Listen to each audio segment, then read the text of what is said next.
What does Jesus want to change in your life?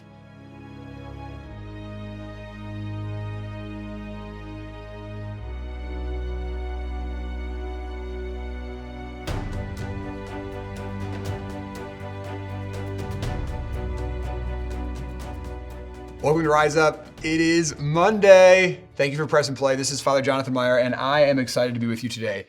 Did you know that Jesus wants to change your life? Because he does. There is this line in here, it kind of might be looked at as like a one-off, but it's not. Then he returned to Cana in Galilee, where he had changed the water into wine, where he had made the water into wine. God has the ability to change. God has the ability to change. So even just go back to the book of Exodus. God turned what? Water into blood. It was one of the plagues in preparation for Pharaoh letting the people go. God turned water into blood. God turned water into blood. At the wedding at Cana, Jesus, the second person of the Holy Trinity, turns water into wine. Jesus turns water into wine.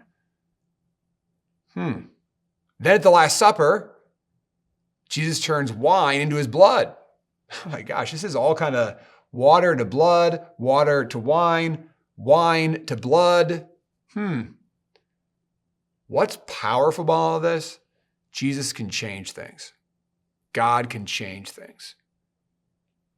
And just as we believe that God the Father turned water into blood in the Old Testament, and Jesus turned water into wine in Cana, and he turns wine into his blood, and every single mass, if people ever say to you like, yeah, I don't believe that happens at Mass. That's just a symbol. That's not real. We don't do that in our Protestant church.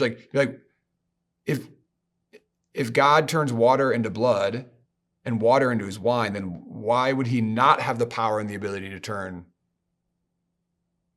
wine into his blood for the salvation of the whole world? He turned water into wine so people could dance and people wouldn't be embarrassed.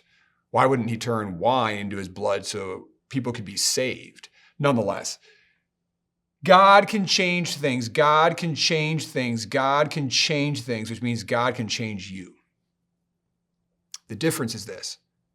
The water in the Nile was just H2O.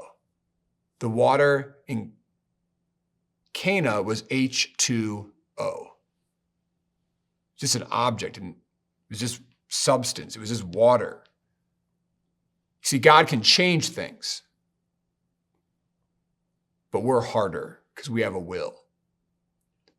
We have to actually allow him to change us. And sometimes we fight it. We fight being changed. So we have to open our hands, open our hearts. Dear Lord, change my heart. Dear Lord, change my heart. Dear Lord, I give you permission to change my heart. I give you permission to change my heart. I surrender, and I give you permission to change my heart, to change my life, to change my relationships. Dear God, I give you permission. It's easier for God to turn water into blood, water into wine, than it is for him to change our hearts because he needs our permission. On this last day of March, as we close the chapter on March, allow today to be a day to say, God, I want to change, and I give you permission. I give you permission. Thanks for watching today's video. Share it with a friend if they need it. God bless you. We'll see you tomorrow.